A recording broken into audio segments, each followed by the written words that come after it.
কল্পনা করুন, আপনি ঢাকা শহরের একটা বহুতল ভবনের উপরের তলায় বসে আছেন। আপনার হাতের কাছের গ্লাসটা কেঁপে উঠল, সিলিং ফ্যানটা ঝুলছে আর বাসার দেয়াল ফাটতে শুরু করলো। কয়েক সেকেন্ডের মধ্যে পুরো শহর ধুলায় ঢেকে গেল।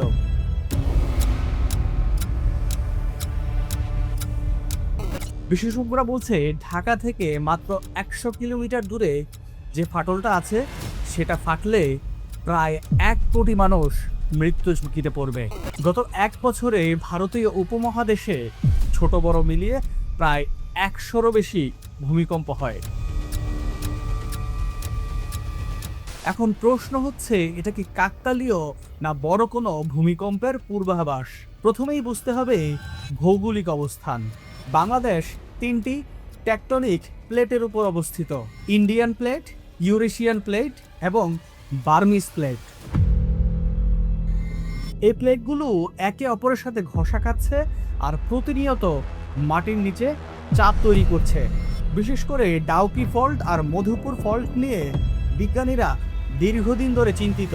গত কয়েক মাসে সিলেট এবং ময়মনসিংহের দিকে যে ভূমিকম্পের ঘনঘটা দেখা যাচ্ছে তা কোনো সাধারণ কম্পন নয়। এটা বড় কোনো বিপর্যয়ের প্রাথমিক সংকেত হতে পারে। কেনই বা বাংলাদেশে কম্পন বাড়ছে, আর কেনই বা আমরা সবচেয়ে বেশি মৃত্যু ঝুঁকিতে আছি? 1812 সালে ভূমিকম্পে ঢাকা শহর এবং 1897 সালে গ্রেট ইন্ডিয়ান ভূমিকম্প এবং 1918 সালের 7.8 মাত্রার ভূমিকম্প প্রমাণ করে যে অতীতেও এই অঞ্চল ভয়াবহ ভূমিকম্প সহ্য করেছে। ভূতাত্ত্বিক জরিপ অধিদপ্তরের সাম্প্রতিক গবেষণায় জামালপুর ও ময়মনসিংহ থেকে কলকাতা পর্যন্ত প্রায় 400 কিলোমিটার একটা নতুন ফাটল রেখা শনাক্ত হয়েছে। এটি 6 মাত্রা ভূমিকম্প তৈরির সক্ষমতা রাখে। ডাউকি ফ্রন্টলাইনের সঞ্চিত শক্তি যে কোনো সময় বড় ধরনের বিপর্যয়ের কারণ হতে পারে।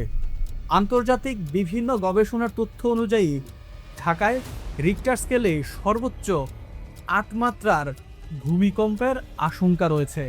এক্ষেত্রে একসঙ্গে 72,000 ভবন ধ্বংস এবং ব্যাপক প্রাণনাশের আশঙ্কা করছে বিশেষজ্ঞরা। যদি 7 থেকে 8 মাত্রার ভূমিকম্প আঘাত হানে, সেক্ষেত্রে বাংলাদেশের পরিস্থিতি কল্পনা করাও কঠিন।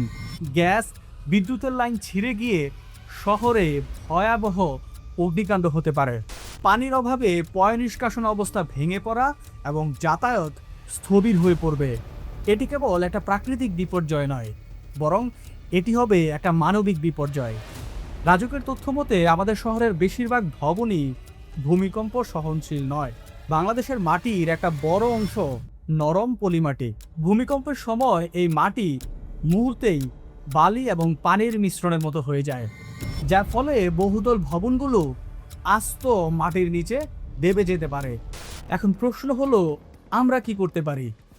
নতুন ভবন নির্মাণের সময় বিএনবিসি কোড মেনে চলতে হবে।